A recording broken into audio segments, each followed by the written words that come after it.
இந்த நாளின் காலை வேளையிலே ஆண்டவர் நமக்கு தருகிற ஒரு விசேஷித்த வார்த்தை கலாத்தியர் 3வது அதிகாரம் 13வது வசனம். மரத்திலே தூக்கப்பட்ட எவனும் சபிக்கப்பட்டவன் என்று எழுதியிருக்கிறபடி கிறிஸ்து நமக்காக சாபமாகி நியாய பிரமாணத்தின் சாபத்துக்கு நம்மை நீங்களாக்கி மீட்டு கொண்டார். அன்பான தேவ பிள்ளைகளே, இந்த காலை வேளையிலே ஆண்டவர் நமக்கு தருகிற இந்த விசேஷித்த வார்த்தை என்ன சொல்லுகிறது என்றால், கிறிஸ்து நமக்காக சாபமானாராம். அன்பான தேவ பிள்ளைகளே, நாம் நினைக்கிறோம் என் வாழ்வில் அநேக சாபங்கள் இருக்கிறது, என் குடும்பத்தின் மேல யாராயிலும் சாபம் போட்டிருப்பாங்களோ, ஏன் நான் இவ்வளவு கஷ்டத்துக்குள்ளா இருக்கிறேன், ஏன் இவ்வளவு பாடல்களுக்குள்ளா இருக்கிறேன் என்று அநேக நேரங்களிலே நாம் புலம்பி தவிக்கிறவர்களா இருக்கிறோம். அன்பான தேவ பிள்ளைகளே, நாம் இந்த நாளிலிருந்து புலம்ப வேண்டாம் என்று சொல்லி வேதம் சொல்லுகிறது. ஏனென்றால் நம்முடைய சாபங்களுக்காய் கிறிஸ்து சாபமானாராம். அன்பான தேவ பிள்ளைகளே, இனி ஆண்டவரை அறிந்த பிள்ளைகளாகிய ஆண்டவருடைய புது உடன்படிக்கையின் இரத்தத்துக்குள்ளாய் பிரவேசித்திருக்கிற நாம், பிரியமானவர்களே, என்னிலே சாபம் இருக்கிறது, என்னிலே வியாதி இருக்கிறது, என்னிலே பிரச்சனைகள் இருக்கிறது என்று சொல்ல வேண்டிய அவசியம் இல்லை. ஏனென்றால் கிறிஸ்து நமக்காக எல்லாவற்றையும் சுமந்து தீர்த்து விட்டாரா கல்வாரி சிலுவையிலே. அன்பான தெய்வ பிள்ளைகளே, யூதர்களுடைய உச்சபட்ச தண்டனை சிலுவையில் அறைய வேண்டும் என்பதுதான். ஒரு மனிதன் தவறு செய்து அவன் நிரூபிக்கப்படும் போது அவனுக்கு கொடுக்கப்படுகிற உச்ச ஒரு பெரிய தண்டனை சிலுவை. அந்த சிலுவை மரணத்தை, அந்த சாபமான சிலுவை தன்மேல சுமந்து கொண்டு நமக்காக சாபமான நம்முடைய கிறிஸ்து, அந்த தெய்வம் இந்த நாளிலே நமக்கு ஆசீர்வாதத்தை தரும்படியாய் அவர் காத்து கொண்டிருக்கிறார்.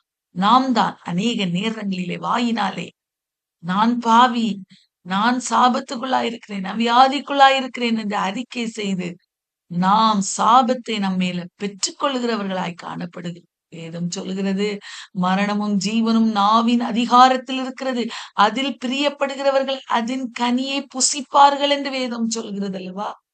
அன்பான தெய்வ பிள்ளைகளே, நாம் ஜீவனை புசிக்கிறவர்களாயிருக்கணும். தினந்தோறும் எவ்வளவு வியாதிகள் இருக்கட்டும், எவ்வளவு சாபங்கள், எவ்வளவு பிரச்சனைகள் இருந்தாலும் கிறிஸ்து எனக்காக சாபமானா, கிறிஸ்து எனக்காக அக்கிரமக்காரரில் ஒருவராக எண்ணப்பட்டு சிலுவை மரணத்தை தன்மேல ஏற்றுக்கொண்டு எனக்காக எல்லாவற்றையும் சுமந்து சிலுவையிலே வெற்றி சிறந்தவராயிருக்கிறார்.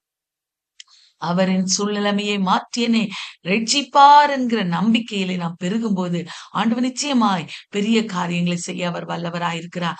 அன்பான தேவ பிள்ளைகளே, நாம் பார்க்கும்போது இந்த வார்த்தை சொல்லுகிறது, கிறிஸ்து சாபமானார். அன்பான தேவ பிள்ளைகளே, இந்த காலை வேளையிலே என்னுடைய சாபத்துக்காக கிறிஸ்து சாபமானார். வேதம் சொல்லுகிறது, அங்க இதுல வார்த்தை சொல்லுகிறது பாருங்க, நியாய பிரமாணத்தின் சாபத்துக்கு நம்மை நீங்களாக்கி மீட்டு கொண்டாரா. நியாய பிரமாணத்தின் சாபம் என்ன? மோசையினால் வனாந்தரத்திலே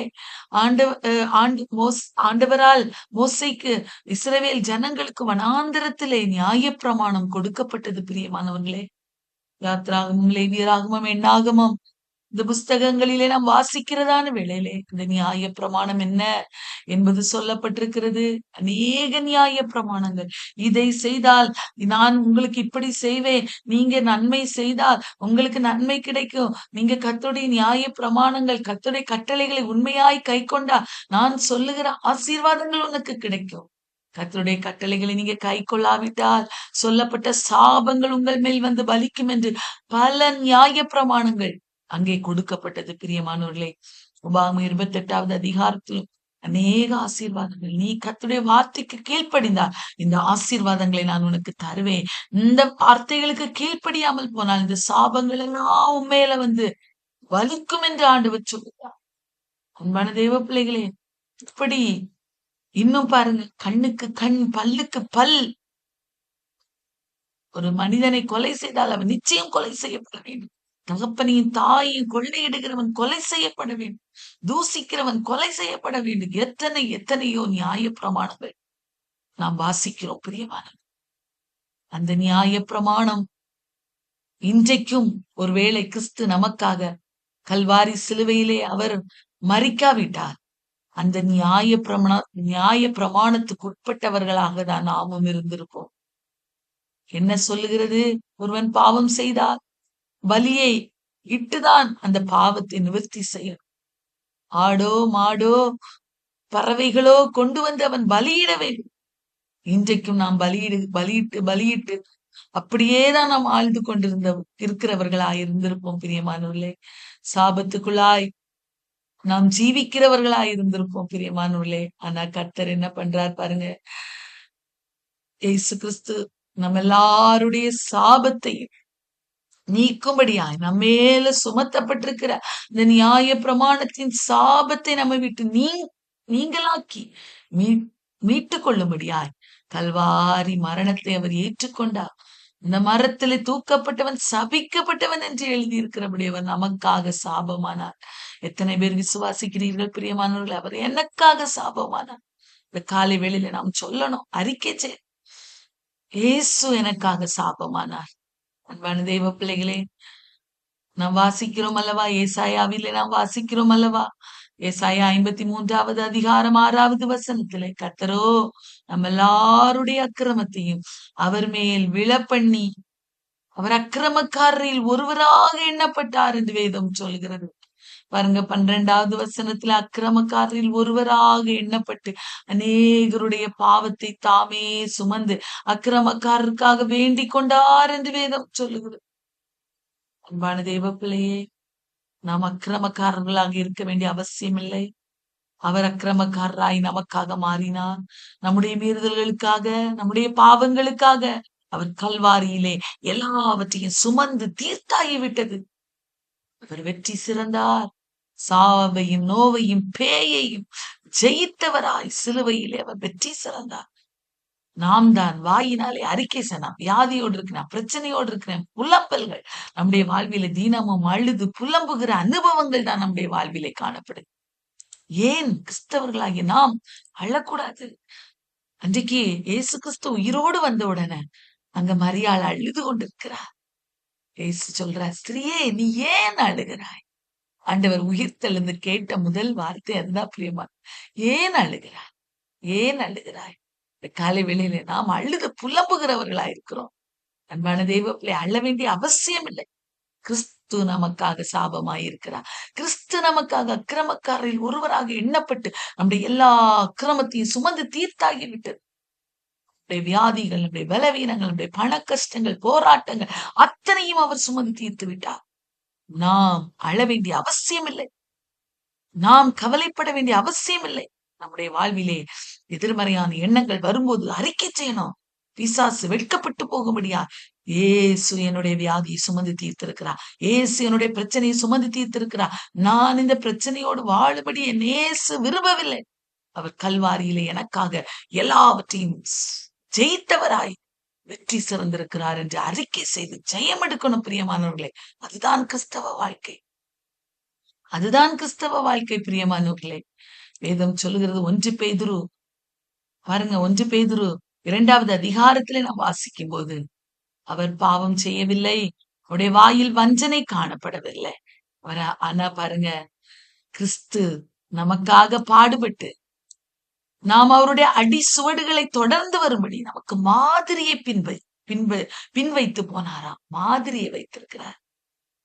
அவர் நமக்காக பாடுபட்டு அடிக்கப்பட்டது பாருங்க.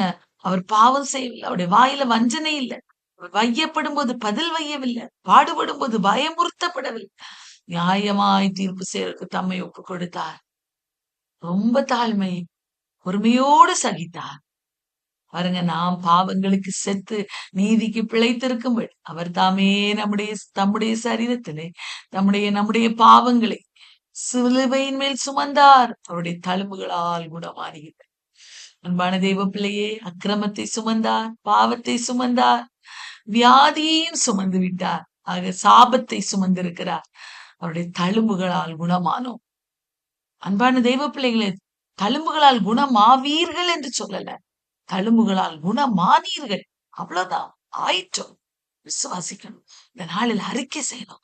உம்முடைய தழும்புகளால் நான் சுகமாகிறேன் ஆண்டவரே. சுகமாயிற்றேன் ஆண்டவரே.